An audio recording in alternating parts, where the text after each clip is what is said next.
Bonsoir à tous les amis et bienvenue dans cette 8e émission des vidéastes du Passion Autosport du Var. 8e émission déjà, que le confinement passe vite à vos côtés les enfants et il est 18 h. Santé à tous. Allez, une petite lampée. Il manque un peu quelques glaçons, mais sinon il est parfait, un peu jaune quand même. Bon, j'espère que l'émission d'hier soir vous a plu, on a eu quand même de beaux petits bébés. Et on a, dans cette émission, on a inventé une nouvelle rubrique avec quelques témoignages justement dans quelques bourgades en France et dans quelques contrées lointaines où on a pu incorporer justement les témoignages de savoir ce que les gens pensent un peu de cette émission, c'est aussi important de tout ça. Donc hier soir, on a eu Henri qui nous venait du petit village de Saint-Pénis et ce soir, on va avoir Ludo. Alors Ludo, il nous vient de la région de la Chloroquine et il habite un petit village qui s'appelle Dafalgan. Alors une petite anecdote, Ludo est né dans une usine de glyphosate. Donc alors on va essayer de le contacter sur son GSM et voir si Ludo nous répond pour savoir ce qu'il a pensé de l'émission de hier soir. Alors je compose son numéro. Le téléphone a un peu de mal à marcher, mais c'est pas grave. Ah, ça sonne. Ah, bonsoir Ludo, comment allez-vous ? Alors écoutez, c'est Passion Autosport du Var, c'est Mathieu qui vous parle et je voulais savoir, alors est-ce que vous avez regardé l'émission de hier soir et qu'en avez-vous pensé? Oui, salut Mathieu, c'est Ludo. Attends, bonjour aux passionnés de Passion Autosport du Var. J'ai coupé ma bouche.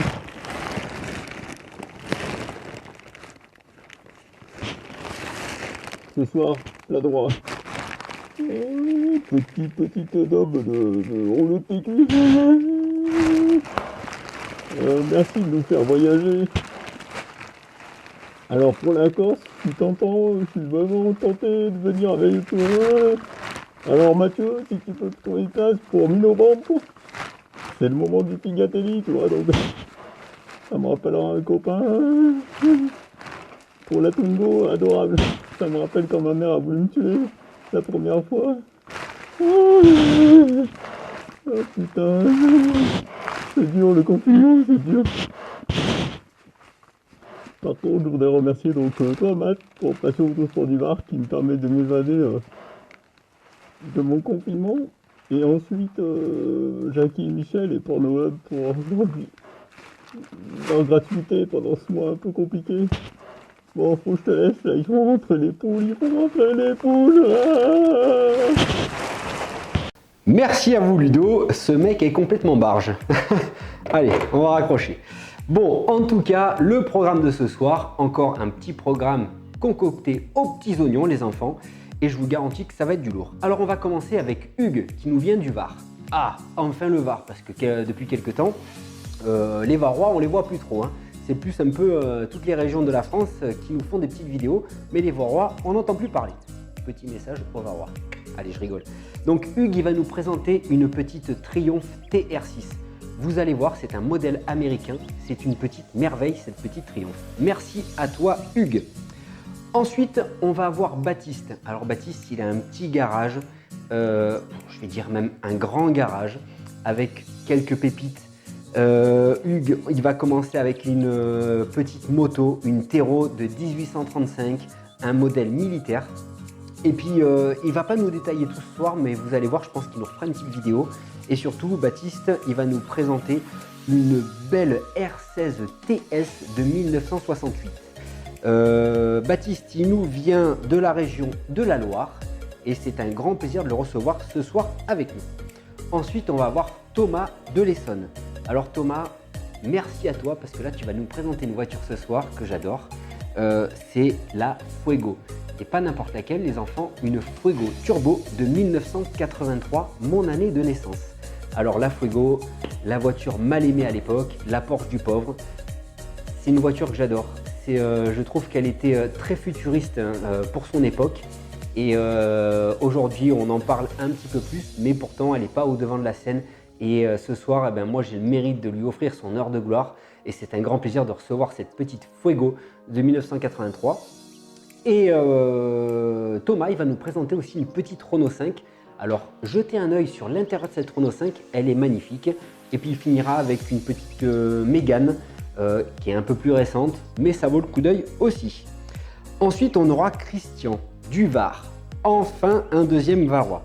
Alors, Christian nous a fait une petite vidéo humoristique pour commencer, parce qu'il va avoir un modèle. Je vous en dis pas plus, vous verrez dans la vidéo. Et il va aussi nous présenter une 4L découvrable. Alors, cette 4L découvrable, c'est une petite anecdote, c'est que cette 4L, c'était la mienne. J'avais acquis cette 4L il y a peu de temps de ça. Et c'est une vraie 4L découvrable et j'avais pour but de la restaurer, de la remettre en route. Et puis par manque de temps et de finances, j'ai dû m'en séparer. Donc aujourd'hui, Christian a récupéré cette 4L découvrable et je pense qu'elle est enfin là-dessus, elle est entre de bonnes mains. Et il va nous la remettre en état, j'espère très vite, mais cette 4L découvrable, elle me tient à cœur vraiment. Et puis Christian, on finira avec une AX Sport et aussi une Simca Rally 2. Voilà le programme de ce soir les enfants, j'espère n'avoir rien oublié, ça devient très compliqué. C'est plus compliqué que de présenter un journal du 20h de Jean-Pierre Pernaut, mais c'est ça, Passion Autosport du Var, c'est aussi du direct, c'est aussi de l'improvisation, et puis c'est sans fioriture, on va pas s'enquiquiner les mouches, pour parler poliment, c'est comme ça. Donc je vous laisse visionner tout ça, moi je vous retrouve tout à l'heure s'il en reste, santé à tous et bon visionnage. Eh bien bonjour à tous et à toutes, bonjour Mathieu, je vais vous présenter donc ma voiture, je suis Hugues, j'habite dans le Haut-Var, dans le pays de Fayence, et vous pouvez constater qu'aujourd'hui il fait très beau.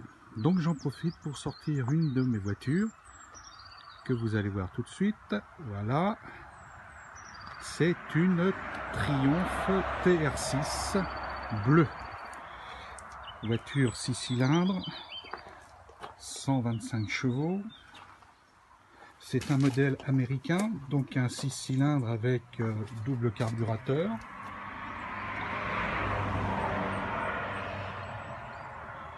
Et voici l'intérieur, j'adore, tableau de bord en bois et siège en sky. Voilà. Je vais vous faire écouter la musique de ce 6 cylindres.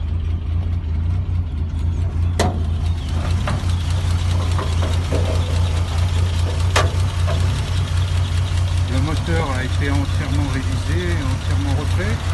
Il a été repeint en rouge aussi, puisque c'est la couleur d'origine. Ici vous pouvez voir 8 carburateurs. Aujourd'hui je vais repeindre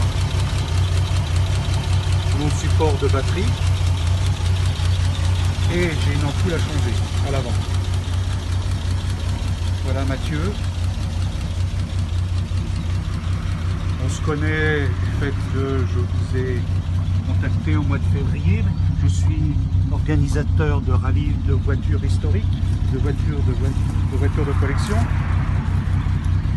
Je faisais un rallye le 26 avril qui a été annulé évidemment pour cause de coronavirus et qui sera reporté le 9 novembre. Le rallye des 9 villages perchés.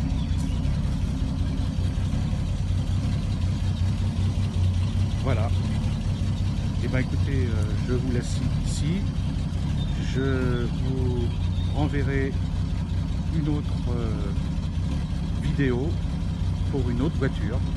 Je souhaite à tout le monde du courage pour ces temps difficiles, de prendre soin de vous. Et je vous dis à bientôt. Au revoir. Bonjour à tous. Alors bon, je sais pas si j'ai une super qualité de vidéo, mais je réponds à l'appel de Mathieu pour faire une petite vidéo sur les présentations de quelques véhicules. Alors je ferai pas tout dans une seule vidéo parce qu'il y en a un petit peu beaucoup. Mais voilà, on va faire une première partie et puis si ça vous plaît, on fera les véhicules les plus intéressants, comme on voit qu'il y en a un qui est couvert par exemple au fond. Tout d'abord, je souhaite quand même donner un message de soutien à toutes les personnes du corps médical, aussi toutes les personnes qui nous permettent de vivre plutôt agréablement ce confinement, tout ce qui est les facteurs, les caissières, etc. Alors maintenant, pour entrer dans le vif du sujet, donc voici un petit peu l'atelier où on s'occupe un petit peu pendant le confinement. Bon, on voit que les établis sont pleins. Ça, on en parlera dans la prochaine vidéo si vous voulez. Il y a quelques petites choses en réflexion. Ça vous donne un petit indice. Pour parler rapidement pour entrer dans le vif du sujet, on est quand même là pour présenter nos autos. Rapidement, dehors, on peut voir une Florides. Bon, elle est en cours de restauration. Là, on est en train de la préparer, la déblaxonner. C'est l'occupation du confinement, ça permet de passer le temps. On va pas mieux s'attarder dessus, parce que bon, il n'y a pas non plus grand chose à dire, hein. Elle est à poil, elle va être restaurée entièrement de A à Z, en partant d'une tôle nue. On va faire une petite chose inhabituelle dans Passion Autosport du Var. On va commencer par présenter une moto un petit peu particulière. Alors certains reconnaîtront que c'est une Tero. Celle-ci a une petite particularité, c'est que c'est un modèle militaire, donc un type HDA de 1935. Et sa deuxième particularité qui est intéressante, c'est que d'après les archives Tero, ça serait la première de pré-série. Donc celle qui a servi de validation et de présentation à l'armée pour valider le modèle et rentrer en dotation dans l'armée française pour l'infanterie pendant la Deuxième Guerre mondiale. Donc c'est une 350 cm3. Alors ici, on va la restaurer prochainement parce qu'elle est aux couleurs de ce qu'ils appelaient l'option luxe à l'époque chez Tero. Donc elle possède un peu trop de bandes bleues par rapport au modèle militaire d'origine. Sinon, elle est complète et en petite particularité des modèles militaires, elle possède une chaîne plus large. Elle possède des petites particularités. Alors je ne m'y connais pas trop, c'est plus mon frère qui s'y connaît parce que c'est la sienne. Mais voilà, elle fonctionne, elle fait comme au premier jour. On participe à des reconstitutions historiques avec, donc elle est vivante, elle est utilisée, elle reste pas dans le garage. On va s'attarder un petit peu sur la plaque. Donc la plaque qui est notée derrière est la plaque militaire du 91e régiment d'infanterie motorisé. Donc dans lequel on fait la reconstitution. Donc vous allez pouvoir la voir régulièrement dans le secteur de l'Alsace par exemple, si vous allez voir des ouvrages de la ligne Maginot où on est assez présent avec le groupe. Donc derrière, c'est une voiture pour vous donner envie, si jamais vous voulez et que ça vous plaît, présenter plus en détail. Donc on me connaît plus souvent avec cette voiture-là, certains la reconnaîtront. Et pour finir cette rapide petite vidéo de présentation des voitures, bon là c'est les choses sommaires. On va passer sur mon véhicule, pas de tous les jours mais presque. Donc une R16 TS de 1968, millésime 69. Alors bon là c'est pareil, il n'y a pas énormément de choses à dire, c'est une auto qui est strictement d'origine. Je l'ai sortie de grange, donc elle dormait depuis 20 ans dans une petite grange d'un paysan dans la région du sud. Donc j'ai fait une petite remise en route. Alors c'est une remise en route, ce que j'appelle, comparé à côté, on l'a pas mise complètement nue pour la refaire. Bon, alors on a quand même beaucoup démonté de choses, hein. Le moteur a été refait à neuf. Alors il reste en moteur d'origine, je vais peut-être l'améliorer. Donc le voilà avec le compartiment moteur refait. J'ai mis quand même une boîte 5 vitesses RCSTX pour les longs trajets, parce que c'est une auto qui roule régulièrement, notamment aussi sur autoroute. Ça permet que le moteur tourne quand même un petit peu moins vite, c'est plus agréable. Surtout à 130. Après, bon, elle est, comme ceux qui connaissent les R16, elle est super agréable à conduire. C'est vraiment une auto extraordinaire pour l'époque. La petite particularité DTS des premières générations, c'est cette petite antenne qu'on retrouve pas de partout, qui a disparu après sur les modèles qui suivent. Donc là, voilà, comme on peut voir, c'est les premières millésimes avec bien les feux en amande. Elle possède l'option d'intérieur cuir, enfin sky exactement, qui est agréable. Alors ça change de l'intérieur tissu, il vieillit un peu mieux celui-là. Bon bah voilà, après c'est une auto d'origine. Elle possède les vitres électriques de série, apparues sur le millésime 69. C'est ses kilomètres d'origine, 97 000. Je l'ai sorti de grange à 89 800. Donc bon, j'ai un peu roulé depuis avril de l'année dernière. Voilà, donc bon, c'est vrai que je le dis, mais je le redis, c'est une auto super confortable, super agréable. J'en suis pas mécontent. Donc voilà, j'espère que cette petite vidéo vous a plu, pardon. Et bah écoutez, si vous voulez voir le reste des autos qui dorment dans le garage, il y en a une là, il y en a une dans le garage du haut de la maison, avec quelques petites particularités aussi qu'on pourra parler. Voilà. Sur ce, je vous souhaite une bonne soirée et restez chez vous, protégez-vous, et en espérant que le confinement s'arrête vite et que ce virus parte vite. Voilà, bonne soirée à vous. Bienvenue sur Passion Autosport du Var, je me présente, je suis Thomas de l'Essonne, dans le 91. Et on va profiter de ce confinement pour faire une petite vidéo sur mes voitures, dans la continuité des vidéos sur les voitures. Donc je vous présente ma petite Clio Storia, sympathique, un véhicule rare de 2004 pardon, avec 120 000 km au compteur. Voilà, c'était pour ma Clio Storia. Sinon, au-delà de la Clio Storia, je vous présente aussi mon garage qui est axé Renault, assez orienté Renault. Et enfin, ce petit véhicule qui est à droite, qui est ma deuxième voiture, une Renault Fuego Turbo. Performance, c'est une des premières Renault à atteindre les 200, je crois que c'est la première, à part la R5 Turbo. Et donc la voici.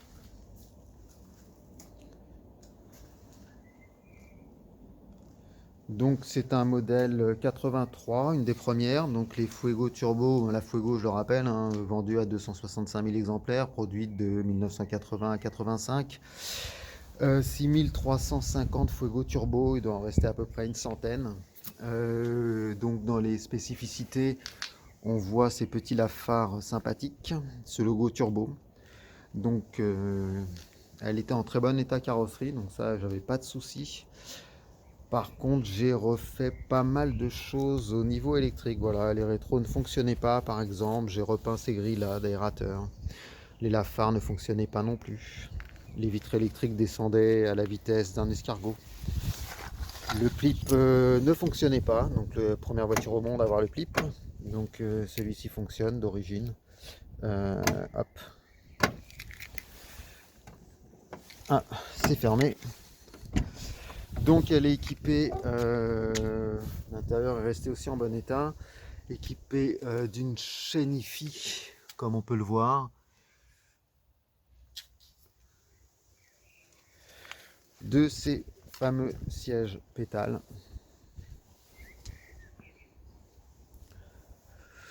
De ces petits rétros électriques. Voilà. De la même façon, vitre électrique gauche et droite. Des grilles de haut-parleurs spécifiques à la Fuego, de son petit volant 6 Renault.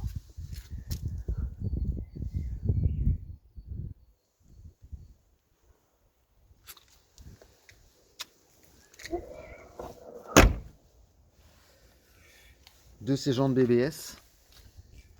Donc ce sont des vraies jantes BBS. Stickers, on voit le dégradé sur le stickers. L'idée c'était d'indiquer la vitesse, donc dessiné par Robert Opron.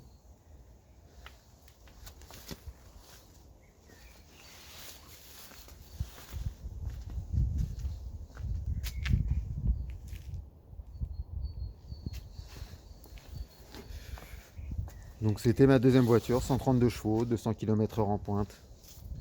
Des performances fort raisonnables pour l'époque.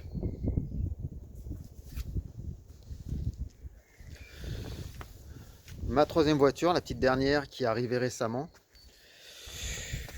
Mademoiselle Fivi. Donc j'ai toujours un petit attachement particulier pour ces jolies petites R5, mignonnettes comme tout. Alors il y a un peu de carrosserie à faire.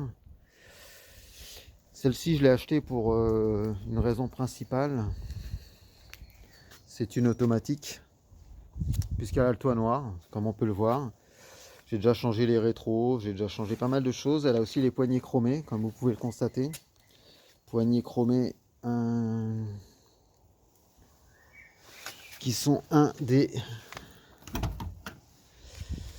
spécificités des modèles 80. Donc on peut voir son intérieur. Voilà, petit intérieur qui m'a fait craquer. Ce côté complètement décalé.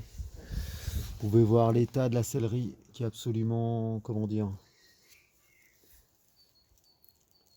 proche neuve. Donc elle avait des housses Renault boutique d'époque, raison pour laquelle elle n'a pas énormément bougé. Donc c'est une automatique ancien mode. Vous pouvez voir aussi que la moquette est plutôt sympathique. Et vous pouvez aussi voir la raison pour laquelle l'ensemble de la voiture est resté plutôt en bon état. Kilométrage de 39 490 km, ce qui reste très raisonnable. Alors l'équipement de celle-ci par contre est proche du néant, hein, même si j'aime beaucoup la contre-porte avec ce choix. J'ai déjà changé également les poignées qui avaient viré au blanc. Donc ça a été fait. Donc aussi une des spécificités qui est le petit Renault mentionné là. Une petite montre que je trouve au demeurant très jolie. Et plein de petites choses super mignonnes sur cette voiture. Comme la plage arrière qui est également orange. Ou encore son toit, son ciel de toit, pardon, en espèce de gaufrage. Et la dernière, une Mégane GT 220. Modèle spécifique, reconnaissable avec ses jantes noires, barre de toit noire, le petit logo GT 220, les rétroviseurs noirs également, et son ami le Solex, qui est un Solex de 1961, moteur d'origine. Donc, concernant la Mégane, la voici plus précisément. Elle a une certaine petite tête. Et donc nous allons aller voir sa spécificité, ou du moins l'écouter, qui est d'avoir le moteur embrayage d'une Mégane RS. Voici. Alors nous voilà dedans. Waouh, elle a un peu de mal. Donc on a... Voilà, je sais pas si on entend, on verra. Donc je l'ai fait chauffer un petit peu avant, je force pas trop. On n'est pas sur une DCI.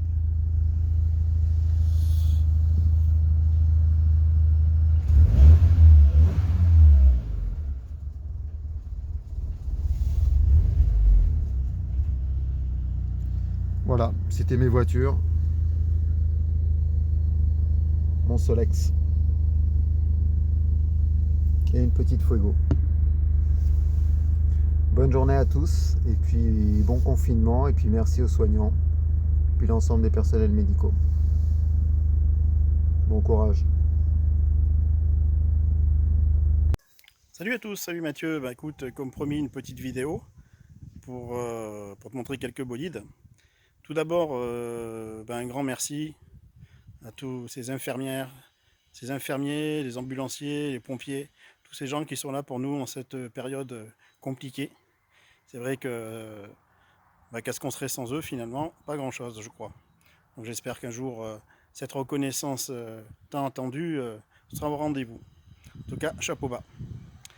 Donc, on va parler un petit peu mécanique et je vais te présenter une Subaru un petit peu spéciale. Bon, bien sûr, à découvrir.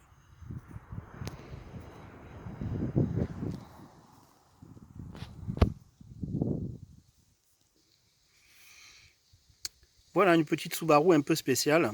Désolé pour la vidéo, hein, je suis un amateur, puis avec un téléphone c'est pas simple. Donc voilà une petite Subaru un peu spéciale. Alors bon ben c'est un modèle particulier, il n'y en a pas eu beaucoup. Et c'est une voiture quand même exceptionnelle. Et oui, elle existe, motoculteur Subaru. Fallait le savoir, que ça existait. Alors pour m'amuser, ce matin, je me suis dit tiens, je vais faire une vidéo à Mathieu, donc je vais faire une petite déco sympa sur ce motoculteur de course qui est monté en jante large, au moins du 15 pouces, avec un moteur préparé de au moins 4 chevaux et demi. Et je vous garantis qu'il faut avoir des bras pour se promener avec. Petite Ferrari, alors modèle bien sûr PPR, familial, ça se balade tranquille, une vraie tondeuse quoi. Donc là voilà cette Subaru, une GT, donc le modèle collector bientôt j'espère, ça devrait pas trop tarder. Petite auto dans le style WRC. Bon là il y a des jantes noires mais bientôt elles seront dorées. Voilà petite voiture, petite acquisition sympa. Je pense que quand on en trouve des pas trop chers, quand on peut le faire, faut pas hésiter. Parce que bientôt, comme beaucoup de jolies petites voitures, elles vont devenir hors de prix. Voilà. Petite auto sympa à conduire. Et puis, sans faire les fangio, ça peut être dangereux. Bon, non, ça on va pas en parler, c'est hors sujet. Mathieu, voilà, je pense que tu reconnais cette petite 4L qui a sa petite histoire, que tu nous raconteras peut-être à l'occasion. Voilà cette 4L qui est en train de reprendre vie. Je suis en train de la remettre en route. Là, il faut que je change le réservoir car il est complètement pourri, bouché. Mais enfin, le moteur tourne, c'est déjà pas mal. Et cette voiture, je viens de la troquer. Et je vais te montrer contre quoi. J'avais un pot de fleurs dans le jardin qui traînait depuis quelques années, qui était un ami. Et je vais te raconter la petite histoire. Bon, ça, on en discutera tout à l'heure. Donc voilà, c'est une AX Sport. Une AX Sport que j'avais offert à un pote à l'époque pour l'emmener avec nous faire des montées historiques. Puis finalement, il s'avère que c'est pas son truc, quoi. Donc dernièrement, il m'a proposé de lui échanger contre la 4L, tout simplement. Alors écoute, vu que ça faisait des années qu'elle était là et que bientôt, tu vois, avec l'herbe qui est autour, il pourrait y avoir des choses qui poussent carrément à l'intérieur. Donc j'ai dit ok et je vais m'occuper de la remettre en route et éventuellement la préparer pour faire du VH ou du VHRS, tout dépendra du budget. Bon, bien sûr, il y a quelques bricoles à faire, hein. Une petite peinture, une révision moteur, revoir un peu l'intérieur. Écoute, bon, elle est arrivée ici en roulant, donc théoriquement, ça devrait repartir sans trop de difficultés. Bon, celle-là, on la connaît un petit peu. C'est ma petite Rallye 2. Écoute, pour l'instant, elle s'endort un peu, là. Vu le confinement, on espère vite s'en sortir pour pouvoir reprendre un petit peu les montées historiques, car ça commence à manquer sérieusement. Voilà un petit peu l'intérieur, qui est assez sommaire, il n'y a pas de compteur, juste un contour, puis les manos indispensables. Le levier de vitesse rehaussé. Alors bien sûr, montage direct, sans cylindre bloc. Un arceau de folie dessus. Alors bien sûr, c'est un ancien groupe F, donc un arceau bien costaud, comme on savait faire pour le groupe F, qui est soudé un peu partout, malheureusement. Mais bon, c'est comme ça, c'est son histoire. La mécanique, donc c'est un 1600 Solara, bien sûr monté dans les règles de l'art.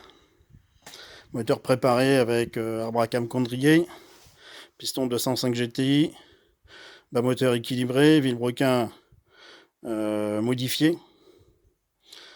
piston forgé, enfin, ce qu'on mettait à l'époque. On a eu carbu de 40, pas de 45, mais bon, ça marche bien comme ça.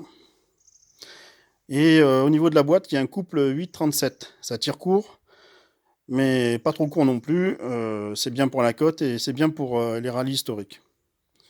Il y a moins de trous entre la 3 et la 4. Le compartiment avant. Donc réservoir de Fiat 500. Double circuit de freinage. Voilà, c'est propre. Propre et puis freinage très efficace.